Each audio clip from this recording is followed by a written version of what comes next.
Hello dear students, ये एक unseen passage है और क्लास 10th की जो वर्कशीट नंबर 72 है, ठीक है, उसमें ये पूछी गई है। तो वैसे तो कोई भी क्लास का बच्चा देख सकता है और जो 10th क्लास के वो तो देखें और समझें।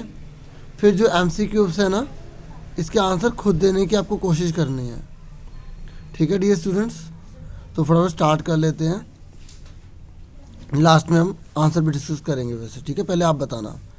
तो देखो, माउंट वेसुवियस की बात हो रही है, ठीक है। और यहाँ पे एक ये वोल्केनो है, मतलब ज्वालामुखी है, और ये लोकेटेड है कहाँ पर? एंशिएंट इटालियन की बात हो रही है, मतलब जो प्राचीन जो इटली का जो शहर है ना, ठीक है, कौन सा? पोम्पेई एंड हरक्लेनियम में, ठीक है, यहाँ की बात हो रही है। तो इसने क्या करा? बहुत बड़ी मात्रा में अटेंशन, लोगों का ध्यान अपनी ओर आकर्षित किया। किसने? इस माउंट वेसुवियस जो वोल्केनो है ना, जो एंशिएंट इटली सिटी के अंदर है, किसकी? पोम्पेई या हरक्लेनियम की, ठीक है, वहाँ की सिटी में ये बहुत बड़ा क्या है? ज्वालामुखी है, ठीक है। और इसने सबका अपनी ओर ध्यान क्या करा है? अट्रैक्ट करा है। बिकॉज ऑफ इट्स फ्रिक्वेंट, क्योंकि अचानक एकदम फ्रिक्वेंट, तेजी से एंड डिस्ट्रक्टिव इरप्शन, एकदम बहुत बड़ी मात्रा में बाहर निकलने लग गया। बहुत ज़्यादा इसमें एक तरह से विनाश इसमें होने लग गया, एकदम चेंजेस आने लग गए। ज्वालामुखी फटता है ना, वो होने लग गया। और the most famous of this eruption, और ये जो इरप्शन है ये कब हुआ था? ये हुआ था AD 79 में यानी कि ईसा मसीह के जन्म से 79 ईयर बाद, ठीक है। एनो डोमिनी बोला जाता है इसको। आगे देखिए, पहला समझ में आ गया। ये कह रहे जो वोल्केनो है ना, had been inactive for centuries, ये कई शताब्दी तक इनएक्टिव था, काम नहीं करता। देखो, सेंचुरी में 100 ईयर होते हैं, तो ये सेंचुरीज लेगा तो कई 100 सालों में ये इनएक्टिव था, कोई भी इसमें चेंजेस नहीं आ रहे थे, ठीक है। और there was little warning of coming eruption, हल्की हल्की वार्निंग तो आ रही थी कि भाई इसमें कुछ चेंज हो रहा है, हलचल हो रही है। Although one account unearthed by archaeologists says that a hard rain and a strong wind had disturbed the celestial calm during the preceding night, मतलब पिछली रात को, मतलब ऐसा उन्होंने माना कि कुछ जो जैसे रात है ना, तो उसमें आर्कियोलॉजिस्ट ने कहा कि भाई जो ये सेलेस्टियल है, मतलब ये जो पूरा अंतरिक्ष है, जो भी है, इसमें कुछ चेंजेस आ गए, मतलब इसकी जो शांति है वो भंग हो गई, ठीक है। क्यों? क्योंकि बहुत बड़ी मात्रा में बारिश आ रही थी, बहुत तेज तेज हवाएं चल रही थी, तो इस वजह से शायद हुआ होगा, ऐसा मतलब वो कह रहे थे। लेकिन नेक्स्ट मॉर्निंग लेकिन जब अगली सुबह आई, द वोल्केनो पोर्ड और वोल्केनो ने क्या करा? पोर्ड कर दिया huge river of molten rock down upon Herculaneum, मतलब किस तरीके से पूरा उड़ेल सा दिया, एक बड़ी रिवर की तरह मोल्टन रॉक जो है ना, मतलब एक तरह से नदी को भी सब मोड़ दिया, और जो पूरा उसमें से लावा इस तरीके से प्रोड्यूस होने लग गया। एंड कम्प्लीटली ब्यूरिंग द सिटी, और पूरी सिटी, मतलब पूरा इतनी नदी भाई, इतना बहा, इतना निकला, जो मोल्टन जो रॉक जो भी सारा जो उसमें से निकल रहा था नदी की तरह, वो सारा का सारा वो सिटी में फैल गया। एंड फिलिंग पूरा हार्बर, पूरा जो बंदरगाह था पूरा का पूरा उसने उसे डुबो दिया, मतलब अंदर दफना दिया, ठीक है, विद कोगुलेटेड लावा। और इस किससे पूरा डुबा दिया? ये जो कोगुलेटेड लावा था उससे पूरा का पूरा शहर डूब गया, सब दफन हो गए उसमें, क्योंकि एकदम निकला था, सब लोग उसी में दफन हो गए। मतलब किसी ने जो वार्निंग थी ना, उसको इतना सीरियसली लिया नहीं। फिर क्या हुआ? Meanwhile on the other side of the mountain cinder stone and ash rain down on Pompeii, spark from the burning ash ignited the combustible rooftops quickly. और ये बोल रहा है कि जो दूसरी और जो पहाड़ के जो सिंडर्स है, मतलब जो राख है, जो पत्थर है, फिर राख ऐश, उसकी बारिश होने लग गई ऑन पोम्पेई पर, ठीक है।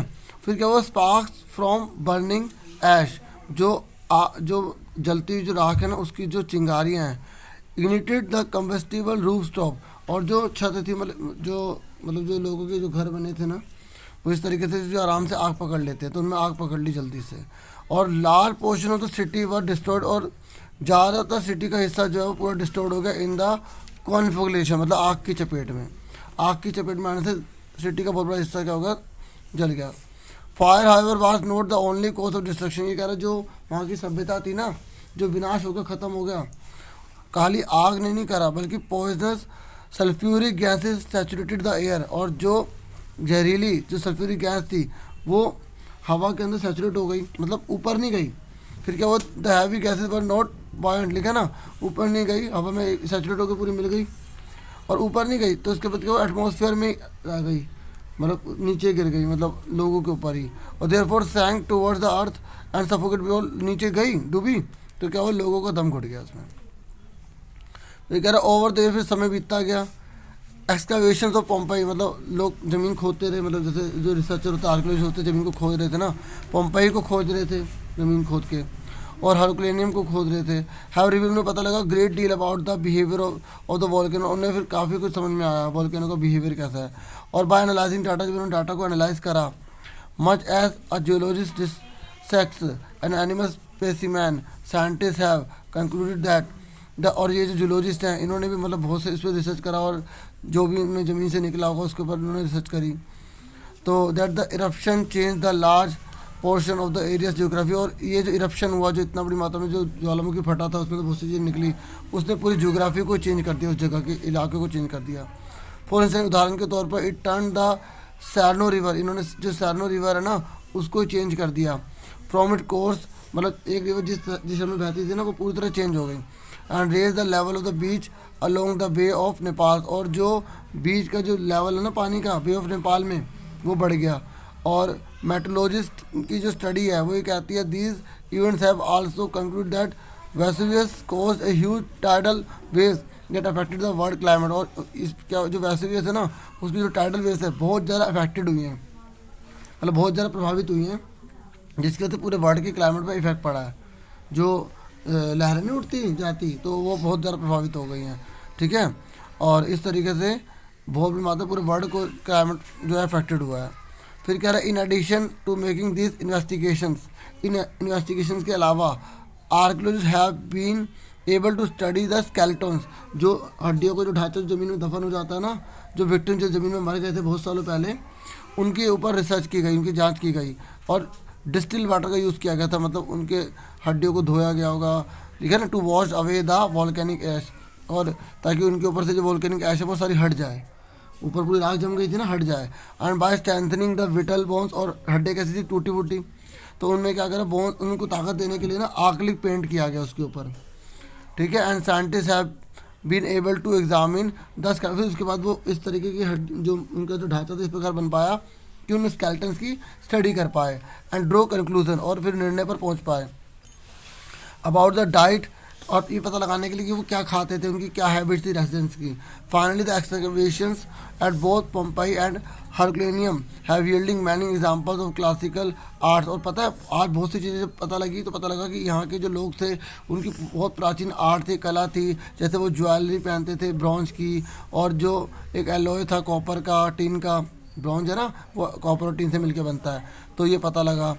और the eruption of mount Vesuvius and it's tragic consequences have provided everyone with A wealth of data, और पता है इतनी बड़ी घटना घटी थी ना ये जो वैसे, तो माउंट वेसुवियस में जो ये जो माउंट था वेसुवियस, इसमें इतनी बड़ी जो घटना घटी थी, इससे क्या हुआ, ये बड़ा बेनिफिट अब मिल गया कि अब जैसे भविष्य में और भी बहुत सारी सभ्यताएँ हैं, बहुत से कल्चर हैं, तो उसको हम विनाश होने से बचा सकते हैं, है ना, क्योंकि अब हमें पता लग गया कि किस तरीके से कैसे होना, तो ये बहुत ज़्यादा बेनिफिशियल रहा है आज की आने वाली पीढ़ी के लिए और सभ्यताओं के लिए, कि हम अगर कुछ भी होता है तो हम उसको सेव कर सकते हैं, बचा सकते हैं, इसके ऊपर रिसर्चर लगे रहेंगे, मतलब ये बेनिफिट मिलेगा, ठीक है। टुडे ये लिखा ना, वॉल्केनोलॉजिस्ट कैन लोकेट, आज पता लगा सकते हैं, भविष्यवाणी कर सकते हैं इरप्शन के बारे में, सेविंग लाइफ, और लाइफ बचा सकते हैं, preventing the destruction of other cities, दूसरे शहरों को बचा सकते हैं और कल्चर को बचा सकते हैं, ठीक है। देखिए अब क्वेश्चन आंसर फटाफट बताइए। पहला है, जल्दी से आपको आंसर खुद बताना है, हरकुलेनियम एंड इट्स हार्बर, जो हरकुलेनियम था और जो उसके बंदरगाह थे वो पूरी तरह डूब गए थे, ठीक है। अंडर डैश लावा, कौन सा लावा था वो, लिक्विड लावा था, सॉलिड लावा था, या फ्लोइंग था, या गैस थी, या आंसर अवेलेबल ही नहीं है, तो आपको बताना। मैं आपको ऊपर दिखाता हूँ, देखिए ये लिखा ना कोगुलेटेड, इसका मतलब होता है जमा हुआ, ठीक है, सॉलिड, तो इसलिए इसका आंसर क्या होगा, सॉलिड, ठीक है।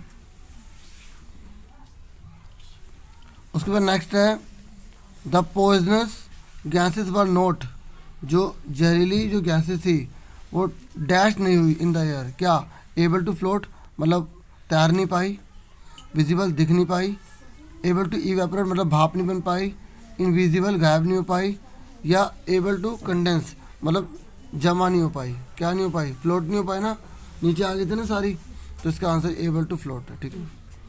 नेक्स्ट है साइंटिस्ट एनालाइज डाटा अबाउट वेसिवियस, उन्होंने डाटा को एनालाइज किया वेसिवियस के, in the same way that the zoologist, और जूलॉजिस्ट ने भी किया, क्या किया उन्होंने, अ डैश स्पेसिमेन, क्या किया था उन्होंने, डिस्क्राइब इन डिटेल, उन्होंने डिटेल में डिस्क्राइब किया था, studies by cutting a part, उन्होंने स्टडी किया था उसके भाग कर करके, फोटोग्राफ करके या चार्ट करके। देखिए पहले मैंने थोड़ा सा जल्दी में बता दिया था, तो एक बार क्योंकि क्वेश्चन में आया तो इसको थोड़ा सा समझा देता हूँ। देखिए यहाँ पर ये लिखा है by analysing data much as a zoologist dissects an animal specimen. देखो इसका मतलब तो पता है आपको, नमूना, जैसे हमने एनिमल के बारे में कोई जांच पड़ताल करनी है तो उसका कुछ नमूना लेके उसको टुकड़े टुकड़े करके उसकी जांच करते हैं ना, तो डिसेक्ट का मतलब क्या होता है, उसके अंदर की स्टडी करना, मतलब उसको तोड़ तोड़ के उसके अंदर के पार्ट को जानना। तो यहाँ पर डिसेक्ट लिखा था और आपसे यहाँ पे सेम मीनिंग की तरह पूछ लिया, ठीक है। तो यहाँ पर क्या आएगा आपका, यहाँ पर आएगा studies by cutting a part, ठीक है, ये आंसर आ जाएगा, ठीक है। तो इसलिए इसका आंसर बच्चों ये आ जाएगा, ठीक है। तो मैं इसको बता दूं कि जो साइंटिस्ट है ना, उन्होंने एनालाइज किया था डाटा को, ठीक है, वेसिवियस के, इन द सेम वे, बिल्कुल वैसे ही उन्होंने वेसिवियस जो था उसकी रिसर्च करी थी जैसे जूलॉजिस्ट ने करी थी, जैसे वो किसी स्पेसमैन की करते हैं, ठीक है, मतलब किसी नमूने की करते हैं, इसको नमूना बोलते हैं, जैसे किसी के नमूना लेते हैं स्टडी करने के लिए, तो कैसे करी थी उन्होंने, studies by cutting a part, ठीक है। नेक्स्ट देखिए, ये कह रहा है dash have concluded that, dash ने कंक्लूड किया that the volcanic eruption cause a tidal wave. बताइए किसने कंक्लूड किया है कि ये जो वोल्केनिक जो इरप्शन हुए हैं इनसे टाइडल वेव्स आई है, मतलब जो समुद्र में लहरें उठती रहती है ना, आई है। तो किसने ये निष्कर्ष निकाला है, तो साइंटिस्ट ने तो निकाला था, अभी हमने पढ़ा था, ठीक है। तो कौन से साइंटिस्ट थे वो, जो ओशन की स्टडी करते हैं उन्होंने पता लगाया था, या जो एटमॉस्फेरिक कंडीशन की स्टडी करते हैं उन्होंने, या ऐश की, एनिमल बिहेवियर की, या आर्टिकल की, ठीक है। तो इसका आंसर हम ऊपर भी देखते हैं। देखिए यहाँ लिखा है ना मेट्रोलॉजिस्ट, है ना, मेट्रोलॉजिस्ट को हिंदी में मौसम विज्ञानी कहते हैं, ठीक है। तो जो मौसम के बारे में जो जानकारी लेते हैं, तो देखो सेम मीनिंग वाले आ रहे हैं, तो आपको बहुत अच्छे से इंग्लिश को स्ट्रॉन्ग करना पड़ेगा, एटमॉस्फेरिक कंडीशन, ठीक है। तो इस तरीके से इसका आंसर क्या आ जाएगा, बी। अब लास्ट है, अब लास्ट देखिए, scientist have used dash water to wash away volcanic ash from the skeletons of victims. बताइए जो साइंटिस्ट हैं उन्होंने कौन से पानी का यूज़ किया था ताकि जो वॉल्केनिक है ना ऐश, जो हड्डियों के ढांचे पे लगी हुई विक्टिम्स के जो शिकार हो गए थे इसका, ठीक है, और ताकि उनकी स्टडी की जा सके। तो बताओ वो कैसा पानी था, बोतल था, वॉल्केनिक था, प्योरीफाइड था, या सी था, या फाउंटेन था। देखिए वहाँ पर हमने देखा था डिस्टिल वाटर यूज़ किया गया था। तो देखो आपको सेम मीनिंग में उल्टे तरीके से पूछ रहा है, इसलिए थोड़ा सा जो है ना ये मतलब आप इरादा या आइडिया लगा सकते हैं कि पेपर कैसा आएगा। तो अच्छे से हार्डवर्क करें और बहुत ज़्यादा डीपली पढ़ें, अभी से पूरी प्रिपरेशन रखें, ठीक है। तो यहाँ पर हम दिखा देते हैं कहाँ था, देखिए ये लिखा, ठीक है, और यहाँ पे इसका सेम मीनिंग हमें लिखना था, ठीक है। इस तरीके से पूछा गया है क्योंकि अब रिटर्न में आएंगे तो पैसे तो आपको समझ जाओ कैसे आएंगे, आप अच्छे से तैयारी कर लीजिए, ठीक है। प्योरीफाइड इस तरीके से पूरी हो गई है वर्कशीट, उम्मीद करता हूँ हेल्पफुल होगी। आप वीडियो को लाइक, चैनल को सब्सक्राइब कर सकते हैं। Thank you for watching and listening carefully. Take care yourself dear students.